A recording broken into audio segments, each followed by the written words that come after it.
How an angel's voice saved a boy's life. Genesis 22:1-23:20.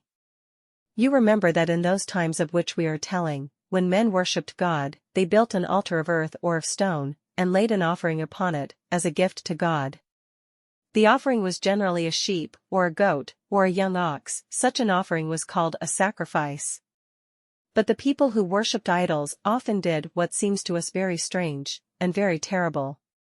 They thought that it would please their gods, if they would offer as a sacrifice the most precious living things that were their own, and they would take their own little children and kill them upon their altars as offerings to the gods of wood and stone, that were no real gods, but only images.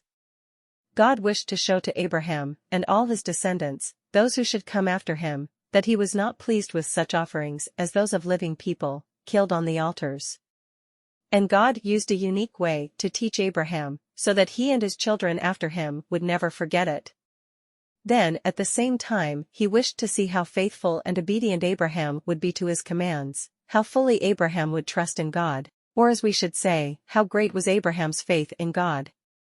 So, God gave to Abraham a command which he did not mean to have obeyed, though this he did not tell Abraham. He said, "Take now your son, your only son Isaac, whom you love so greatly, and go to the land of Moriah, and there, on a mountain that I will show you, offer him for a burnt offering to me." Though this command filled Abraham's heart with pain, yet he would not be as surprised to receive it as a father would in our day, for such offerings were very common among all those people in the land where Abraham lived. Abraham never for one moment doubted or disobeyed God's word. He knew that Isaac was the child whom God had promised, and that God had promised, too, that Isaac should have children, and that those coming from Isaac should be a great nation. He did not see how God could keep his promise with regard to Isaac, if Isaac should be killed as an offering, unless, indeed, God should raise him up from the dead afterward. But Abraham undertook at once to obey God's command. He took 2 young men with him, and a donkey laden with wood for the fire, and he went toward the mountain in the north, Isaac his son walking by his side. For 2 days they walked, sleeping under the trees at night in the open country.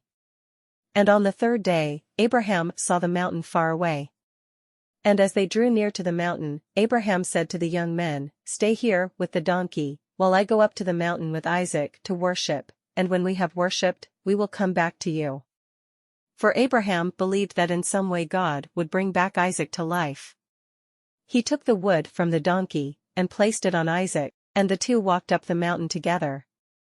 As they were walking, Isaac said, "Father, here is the wood, but where is the lamb for the offering?"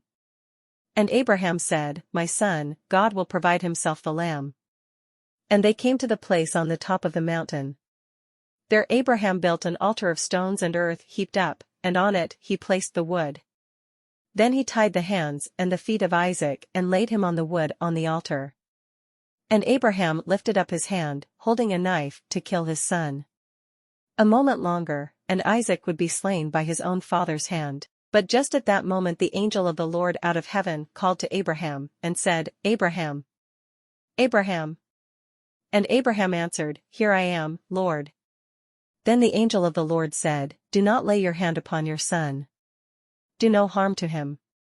Now I know that you love God more than you love your only son, and that you are obedient to God, since you are ready to give up your son, your only son, to God."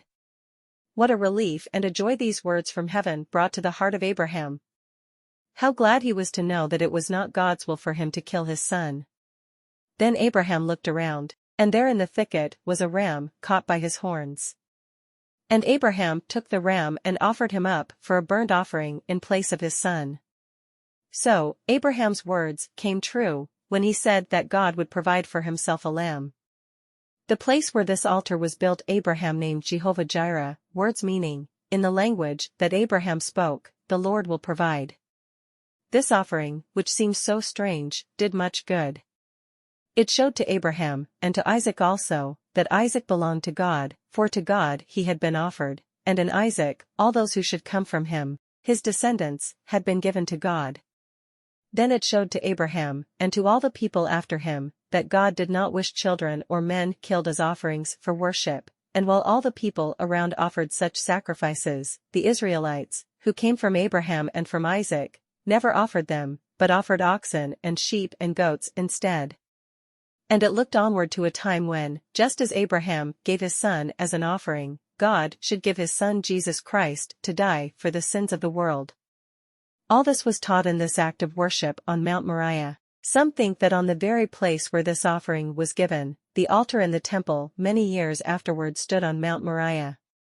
At this time Abraham was living at a place called Beersheba, on the border of the desert, south of the land of Canaan. From Beersheba he took this journey to Mount Moriah, and to Beersheba he came again after the offering on the mountain. Beersheba was the home of Abraham during most of his late years. After a time, Sarah, the wife of Abraham and the mother of Isaac, died, being 120 years old, and Abraham bought of the people of Hebron a cave, called the Cave of Machpelah, and there he buried Sarah his wife. Please like, share, or subscribe to our channel. Thank you and may God bless you.